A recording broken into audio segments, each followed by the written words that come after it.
હે એવરીવન, રસોઈ વિથ આસુમાં તમારું સ્વાગત છે। આજે આપણે બનાવી રહ્યા છીએ ચાઇનીઝ રેસીપી, વેજ હક્કા નૂડલ્સની રેસીપી। તો આજે તમને એક ચાઇનીઝ રેસીપી એકદમ ઘરે સારી રીતે તમે બધું જ ફ્રેશ વેજીટેબલ યુઝ કરી અને બનાવી શકો એ રીતથી હું આજે તમને બતાવીશ। અને ઘરે જો તમે બનાવો છો તો બહાર કરતાં ખૂબ સરસ હાઇજીન રીતે એટલે કે સફાઈથી તમે બનાવી શકો છો અને ફક્ત 20 મિનિટની અંદર બનીને તૈયાર થઈ જાય છે। તો ચલો બનાવવાની શરૂઆત કરીએ। તો સૌથી પહેલાં અહીંયા આપણે બધી જ તૈયારી કરી લીધી છે। તો એક મોટા તપેલામાં આપણે પાણી ગરમ કરવા રાખીશું। પાણીને ફક્ત આપણે થોડા આની અંદર બબલ્સ થાય ત્યાં સુધી ગરમ કરવાનું છે। પાણી ગરમ થાય એટલે એને ગેસને બંધ કરી લેવાનો। ગેસને બંધ કરી આપણે આની અંદર નૂડલ્સ એડ કરી લેવાની। નૂડલ્સ એડ કરી 1 ચમચી આપણે એમાં તેલ એડ કરી લેવાનું અને આને ઢાંકીને 10 મિનિટ સુધી સાઈડમાં રાખી લેવાનું। 10 મિનિટ પછી જ્યારે આપણે ઓપન કરીશું તો ગરમ પાણીમાં ફક્ત પાણીની અંદર આપણે ગેસ ચાલુ નથી રાખ્યો, આપણે ફક્ત ગરમ પાણીની અંદર જ નૂડલ્સને થવા દીધી છે। તો જ્યારે તમે બહાર ચાઇનીઝ ખાઓ છો, નૂડલ્સ ખાઓ છો તો એકદમ ગળી નથી જતી કેમ કે એને ઉકાળવામાં નથી આવતી। એટલે આપણે ખાસ ધ્યાન રાખવાનું છે કે નૂડલ્સને ઉકાળવાની નથી, ફક્ત ગરમ પાણીમાં રાખવાની। એટલે 80-90% જેટલી આપણી નૂડલ્સ છે એ એકદમ પાકી જાય। એકદમ પાકી જશે તો ગળી જવા લાગશે। તો હવે આપણે તરત જ એમાંથી ગરમ પાણી કાઢી લઈશું અને નૂડલ્સને ઠંડી થવા માટે સાઈડ કરી લઈશું।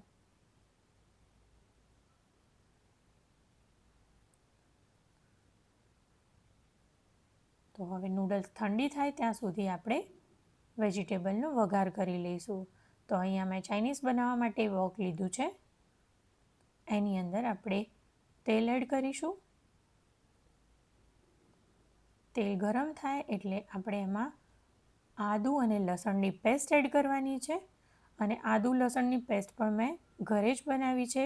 તમે આની અંદર તૈયાર પેસ્ટ પણ યુઝ કરી શકો છો, પરંતુ જો ઘરે જ બનાવતા હોય તો ફ્રેશ જ સામાન યુઝ કરવો। અહીંયા મેં લાંબી કાપેલી ડુંગળી લીધી છે। અહીંયા બધી જ વેજીટેબલને મેં લાંબી કાપીને લીધી છે। જો તમે ઝીણું બારીક કાપવા માંગતા હોય તો બધા જ વેજીટેબલ એકસરખા બારીક ચોપ કરી લેવાના। અહીંયા મેં લાંબા કાપેલા કેપ્સિકમ અને ગાજર લીધા છે। હવે આપણે આને સારી રીતે મિક્સ કરી લઈશું।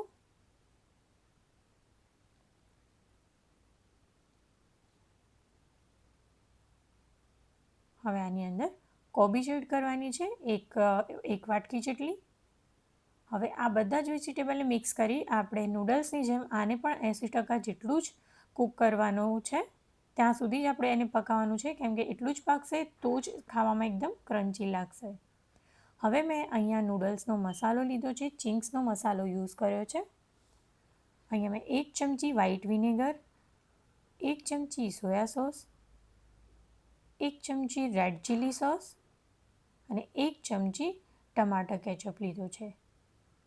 અહીંયા તમે ગ્રીન ચીલી સોસનો યુઝ કરવા માંગતા હો તો પણ કરી શકો છો, પરંતુ એનાથી સ્પાઇસ વધી જાય છે। હવે આપણે આને સારી રીતે મિક્સ કરી લઈશું।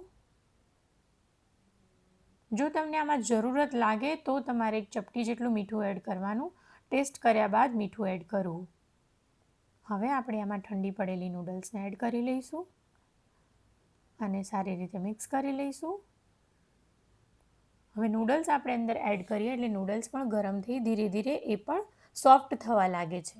એટલે આને વધારે ચમચાથી જો સતત મિક્સ કરીએ તો નૂડલ્સ તૂટવા લાગે છે।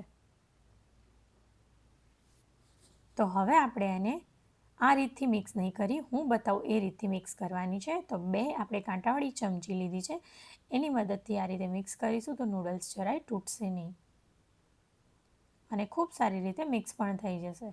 તો તમે જોઈ શકો છો કે નૂડલ્સ કેટલી સરસ બનીને તૈયાર થઈ ગઈ છે।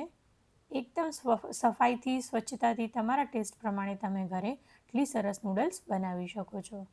તો ચલો આપણે એને સર્વિંગ બાઉલમાં લઈ લઈએ અને એકદમ ટેસ્ટી આપણી નૂડલ્સ બનીને તૈયાર થઈ ગઈ છે। જોયું એકદમ ફટાફટ, ફક્ત 20 મિનિટની અંદર। તો તમે પણ આ રેસીપીને બનાવીને ટ્રાય કરજો. વિડીયો પસંદ આવે તો લાઇક કરજો, શેર કરજો, ચેનલને સબસ્ક્રાઈબ કરવાનું ન ભૂલતા.